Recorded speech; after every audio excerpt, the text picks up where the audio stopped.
What's going on, family? Nick Wright Bodybuilding, and I'm here with the infamous, the controversial, the one and only Big Juice Daddy, Bostin Loyd. He flew in from the West Coast. Say what up, Bostin. What's up, guys? So you guys all know Bostin at this point. If you haven't, YouTube him. He is the one who's been shedding the light on the darker side of bodybuilding, or the side that people don't like to talk about. It shouldn't even be dark, but people don't like to talk about it. It's just the truth and the honesty. People in this industry, there's just a lot of fakes out there, a lot of people that, you know, like to hide a lot of things. So basically, this industry is supplement companies hiring the biggest bodybuilders to act like they're using their supplements to get their size, when in reality, it's not. This is going to be cool because this is going to be a full interview with Bostin Loyd, who recently just won the overall at the NPC Contra Costa, a huge show out in California. It's one of 3 major regional size shows out there. He's been competing for a while, since he was a teenager, and he has been doing a lot of videos called The Untold Truth, where he breaks down his entire cycle of steroids, GH, peptides, everything he uses, breaking down what bodybuilders generally use. You basically break it all down, and you did the famous 1-year steroid transformation, right? Yeah, that blew up. And you guys have seen names like Furious Pete doing reviews on it and responses to it. Chris Jones from Physique Greatness did a response to it. It blew up. It's viral. So I didn't do a response to it. Instead, I just got Bostin Loyd down here to the East Coast. And we're going to talk to him right on camera now, so check it out. This is what a real interview with a real NPC national level or almost national level bodybuilder should really sound like. Anytime you ever see an interview with a magazine or a TV or an online series with a bodybuilder and they're talking about diet this and training that. Diet and training's huge, we all know that. But here's what a real interview would sound like if all bodybuilders in the fitness industry were dead honest with you. Exactly. So Bostin, my man. First question I have for you is, what is the difference between steroids and all the other stuff we talk about? Steroids, PEP, human growth hormone, IGF-1, and how important are steroids? The reason I ask is because all you hear in high schools and in the media is steroids, this, steroids, that. Everyone's like, oh, he's on steroids. Yeah. And I feel like a lot of beginners look at a huge 300-pound monster bodybuilder and they just think in their heads, oh, he takes a steroid and a steroid got him that big. I get that. That's thrown around a lot, steroid. What builds freaks, guys, is you can't keep taking more and more steroids. You only have certain receptors in your body. The thing that brings the freaks is the high amounts of growth hormone and high amounts of insulin these guys are using as far as IGF-1 and certain peptides. The best peptide obviously is IGF-1 LR3 for that. But what brings freaks, obviously steroids is a big part of it, but with just steroids you can only get so far. It's the insulin and the growth, which, you know, insulin shuttles the nutrients in the muscle way faster than it would on normal. If you were just, you know, eating your food without insulin. And also the human growth hormone is also just going to bring everything. Basically all of the above. There's a lot of people who have great genetics that don't even need insulin. They're super sensitive as it comes, and they could get, you know, they could use their foods and optimally time it. But those two are what builds the freaks. That's awesome. That's just for me too, because obviously I'm completely natural, so this is pretty interesting for me. I'm excited. How old were you when you first began juicing for the first time ever? I was 17 years old because the first injectable cycle, 18. I took pro hormones at 17. They were legal at the time, but they were still steroids. They're basically pro hormones. They're still synthetic. You're throwing them in your body. They're anabolic steroids. So I would say the first time I ever started was at 17, and I've never really came off since. Pro hormones are basically just they're steroids that need to be converted, right? Exactly, but honestly, when they hit your system, they're still a steroid. Right. All right. So what was the first cycle that you ever did for injectables then? I actually got ripped off at a gym. Yeah, Powerhouse Chatsworth actually. You know, I was like 17 years old, asking everyone where I can get steroids at. In the first injectable steroid cycle I ever ran was Deca by itself, which is the dumbest thing ever. I probably, I don't know, I wasn't really sexually active back then, but I probably couldn't even get a hard on if I wanted to. Because you're supposed to run tests when you're on Deca, guys. Deca, right. It's going to kill your natural testosterone levels like crazy. And basically, it was the worst thing I could have ever done. I got ripped off. I probably paid 5 times as much as I should have. How much did you pay? Do you remember? I paid $150 for a 10 ml. Usually Deca's like probably 40, 30 for a 10 ml. And how much does that last you? I probably took 1 cc it probably lasted me 10 weeks. Wow. And I didn't know what I was doing. I got puffy nipples. I was lactating. So that's a good point, because that was going to be my next question. As far as not knowing what you're doing, Who do you have for professional guidance now? When did you finally get professional guidance? See, I didn't know what I was doing for a while. Both my parents were both bodybuilders, but they're not gonna. My dad wasn't gonna tell me what to do. I was 16, 17. He's my parents, so yeah, exactly. They're not gonna tell me. My dad's not gonna sit me down and be like, "Look, you should run this." So a lot of research online. I used to be on forums, and guys, I tell you, stay off forums. They mind fucked me hard. I mean, I was just boom, like bouncing back and forth. Some dude said this, some dude said this, and I didn't know what to really believe. Forums are horrible in anything, not just steroids. Yeah, exactly. And I would say the best thing to do is just hire a coach that's well known, that's known that he's actually gotten clients in good shape, that it's not going to mess you up in the long run with your hormones and stuff like that. But I would say my first guidance. I think the best thing to do, guys, is I do this, even to this day, I learn new things because I go on I actually study the drug, what it actually does in our body when it's ingested, and what it's actually doing to our body. That's the best way. If you have a lot of time, Wikipedia the actual drug, or study the actual drug on steroidology or whatever. Study the actual compound instead of just going on forums and reading what people have, experience with the drugs and stuff like that. But as far as that, yeah, that was it. That's about it. Awesome. That's definitely a good idea because I see too many people doing it wrong and it's kind of sad and a little bit scary. When you first did your first, let's go way back when you were 17 again, you're doing the orals. How quickly did you see strength gains and size gains? Right away. I went from, I wrestled the 171 class when I was 17. I took my first cycle, Superdrol, it's an oral pro-hormone, oral steroid basically.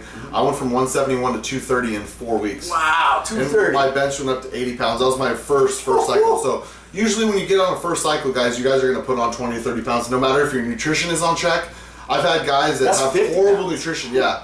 I've had guys with horrible nutrition that I know that they take their first cycle, they put 20 pounds on no matter what. Wow. But to get past that point, obviously your nutrition has to be on point. Right, you begin to plateau. Exactly. All right, so what was the difference when you first moved from oral pro hormones to the legitimate steroids that you were injecting? Less side effects. That's the number one thing, guys. Less side effects. Oral pro hormones, I actually, at times, I'd feel my kidneys aching and stuff like that. Just like doing some cable stuff for my abs, I'd feel a lot of pain. My piss looked really toxic. Like my piss was like an orange. You could just tell I wasn't healthy. As soon as I switched to injectables and started doing, I felt better throughout the day. I wasn't lethargic. Oral pro hormones, I wanted to sleep all day. And basically, because your body's toxic, your body wants to recover. Your body is in toxicity mode, so your body wants to sleep all the time. As soon as I started taking it the safer route with stuff that didn't really hit my liver and didn't really make me toxic, just felt better throughout the day. I felt like a normal person.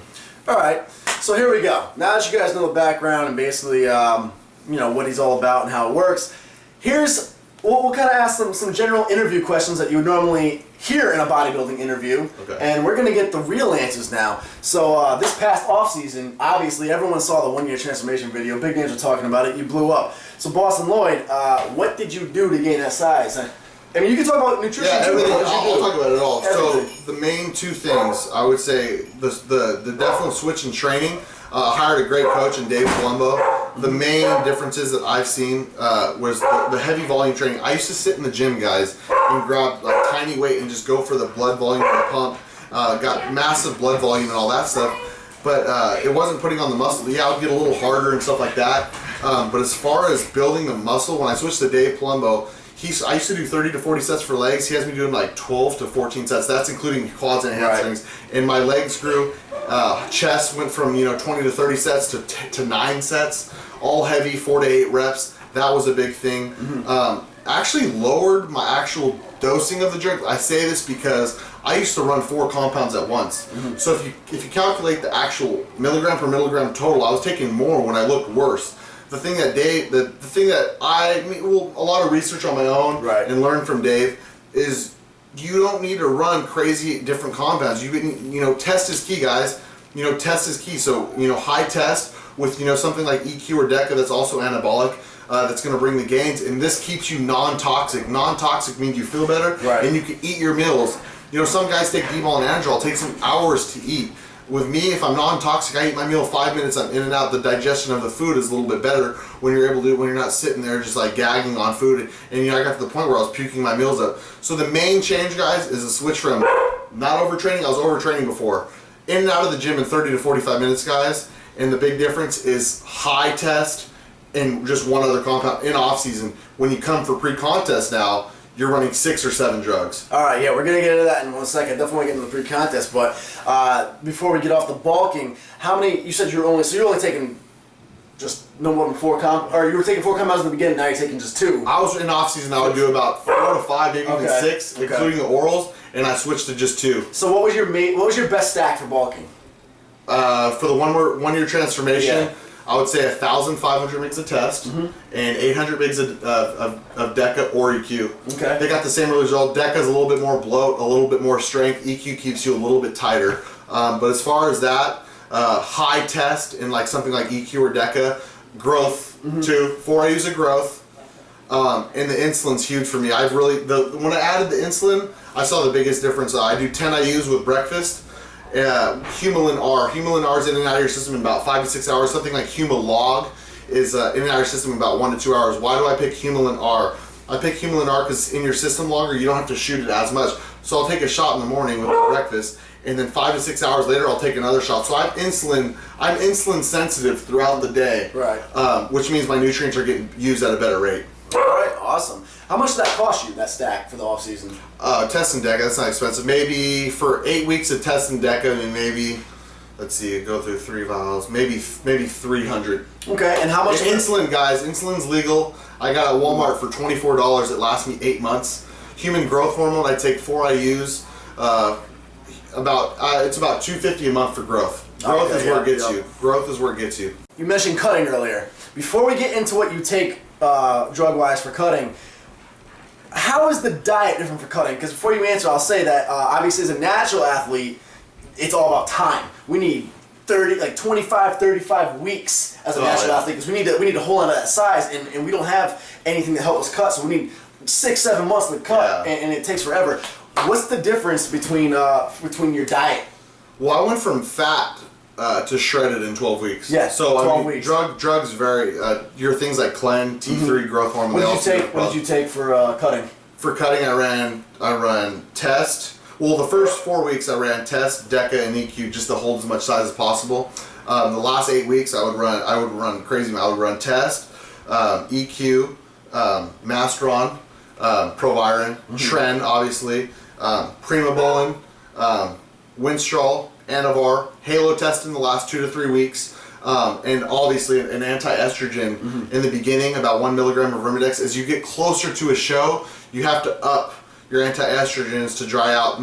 Some people don't. Me personally, I hold higher estrogen. I need to run stuff like Letrozole and Nolvadex and all those little drugs. But I'll run about 6 to 7 different drugs pre-contest. Wow! And how much does that cost you? Now that was pretty pricey. I think with my whole prep, $2 to $3 grand with drugs. So that's crazy. So for all these interviews about pros trying to tell these young kids about their diet when cutting, diet's almost minimal when it comes to getting cut. Basically, I was running this. My diet did not change once. That's what I've said in the past. These big guys barely even need to change their diet. It's all about chemical warfare. Up the drugs. I upped the drugs. My diet did not change once. Obviously, it's lower calorie. It's lower calorie than it was in off season.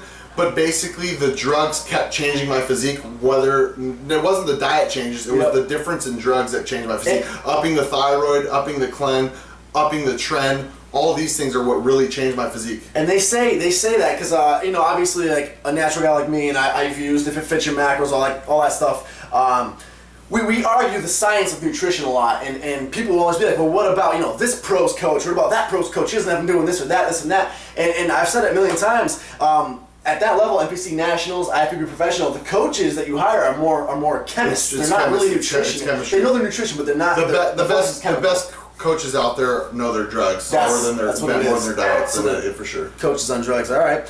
We're gonna wrap it up. There's a lot of different things you have to worry about taking when you're getting off something too. It's not as easy as just taking something and then that's getting off it, right? That's why I like to stay on test, because if you stay on test, you could run a little low dose of HCG and some Nova just to balance out. But if you're always on test, you're going to be safe. You're not going to be all crazy hormonal and getting soft and all that shit. So I like to stay on a low dose of test for sure. A lot of guys do come off, and I know for about 12 weeks of their life, of their year, when they're on, they come off for 12 weeks.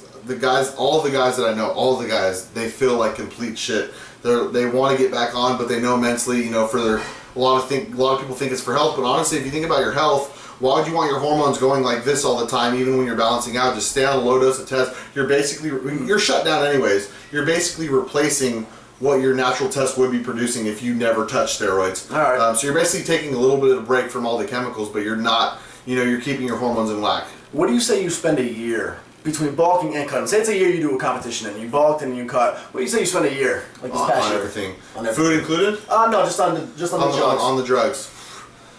Because, guys, there's a lot of internet sources that are super cheap. Mm-hmm. If you're going and buying your drugs black market from a guy in the gym who's, overcharging, it's going to be a lot more. It's going to almost actually, it would probably be impossible to afford for anybody to afford if they bought all their drugs, from a black market guy.